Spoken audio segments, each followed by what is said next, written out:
Okay, so what we have done so far is we have taken pieces of triangles and we have used them to prove that the entire triangle is congruent. So whole triangle congruent. And now what we're going to do is we're going to use the idea that if the whole triangle is congruent, then each of the individual parts will also be congruent. Individual parts.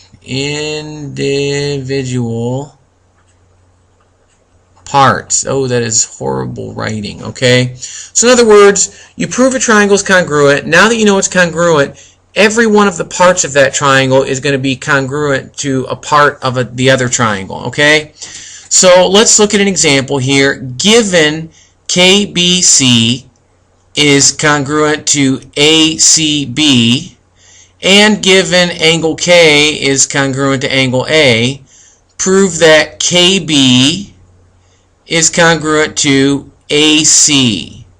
Okay? Here is how it works. First of all, I'm going to show that these two triangles here, this one, triangle KBC, and I'm going to show that triangle ACB are congruent. I'm going to do that first. So I was given two angles. So and I'll make it two-column proof here. So first of all, I know angle KBC congruent to angle ACB, and I know angle K congruent to angle A, and that was given to me. Now I also know BC is congruent to CB, so BC congruent to CB. That's the reflexive property, basically reflexive. Mr. Boyer needs to learn how to spell. So that's the reflexive property. I just called it reflexive. That's the reflexive property. Reflexive, okay?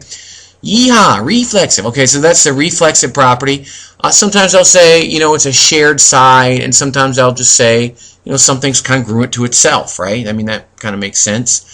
Okay, so BC congruent to CB, this is a shared side. So by angle, side, I have two angles and a non-included side.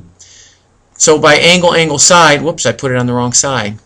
By angle, side, I have triangle KBC congruent to triangle ACB. Now, in the very beginning of this chapter, we talked about the fact that if two shapes are congruent, all of their pieces should be congruent too. That was the definition of congruence. Here we're going to call it this principle corresponding parts of congruent triangles are congruent. It's a very important idea, and it's going to be true for us here. Corresponding parts of congruent triangles are congruent. Sometimes people call it CPCTC, corresponding parts of congruent triangles congruent. So because triangle KBC and triangle ACB are congruent, that means each of their parts, that means KB and AC are congruent. So KB congruent to AC, and the reason for that is corresponding parts of congruent triangles are congruent. Okay, so let me outline the steps for you one more time. We were given two angles and a side, and that allowed us to show that two triangles were congruent to each other.